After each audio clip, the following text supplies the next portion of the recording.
Good morning, everyone, and welcome to Bay Area Focus. I'm your host, Michelle Griego. Today, we'll hear about community legal services, home repair programs, and after-school initiatives. But first, Youth Homes offers critical services to abused children in the Bay Area. Stuart, McCullough, and Peggy Flemming will share their story now. Thanks so much for joining us. First of all, I have to say congratulations. Youth Home is celebrating its 50th anniversary this year. That's right, 50 years, and we're very proud of it. It's a long time for any business to survive, and for a nonprofit, it's particularly long, so we're very proud. And you've been the CEO for 23 years? Yes, I have, 23 years. Very long time. All right, tell me about Youth Homes. There are a lot of programs to offer. We do. We have intensive residential treatment. We have intensive foster care, emergency shelter, and assessment centers. We have an extensive aftercare program, an extensive transitional age youth labor program. You have many services. One of them, you have 4 residential homes for young people. Severely traumatized teenagers. Sometimes they go as young as 10, but typically they're teenagers. Kids that have been horribly abused in their homes and have failed in the system repeatedly until they finally fail up to youth homes where they can get intensive mental health treatment. And what do they get in these residential homes? Well, first they got a safe place to live, and they're being treated by staff who are very highly trained. They learn the value of order and structure in your life, that if you go to school and do your homework, you actually do well in school. But mostly, to be honest, they learn to trust the adult world. And the adult world has promised to take care of them hundreds of times in their young lives, and always never followed through.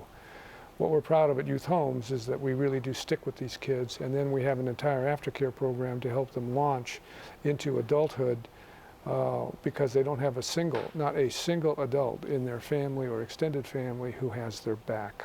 Oh, wow. So that trust is very important. Peggy, you are a volunteer and a mentor, so you work directly with these young people. Yes. Yeah, so what do you do? Tell me about some of the things you offer. Well, when I first retired, actually from teaching for 36 years, I decided that I wanted to give back and to do some volunteer work. So Youth Homes is one of the charities that the Alamo Women's Club supports, and I'm a member of the Alamo Women's Club. And I decided to kind of analyze what I thought would be some needs where Alamo Women's Club could really help Youth Homes children.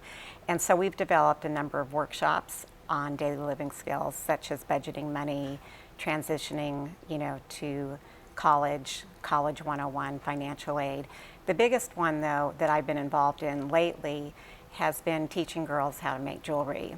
And you're wearing some of the jewelry? I'm wearing some of the jewelry right now, yes. Which is very nice, the necklace and the earrings. Yes, yeah. And so I had started this as a 2-month summer program because I've taught other arts and crafts during the summer. And at the end of last summer, I said, well, it was nice meeting you, good luck, etc. And they kind of begged me to stay and to continue teaching them jewelry making skills and to sell it. So as of yesterday, actually, we have now made $15,770 in 15 months. That's amazing. That's amazing. And we do have some video of you talking about the jewelry making business. Right. And I asked them if they were interested in making jewelry for themselves or for other people maybe to sell. And of course, for teenagers, jewelry is very, very important.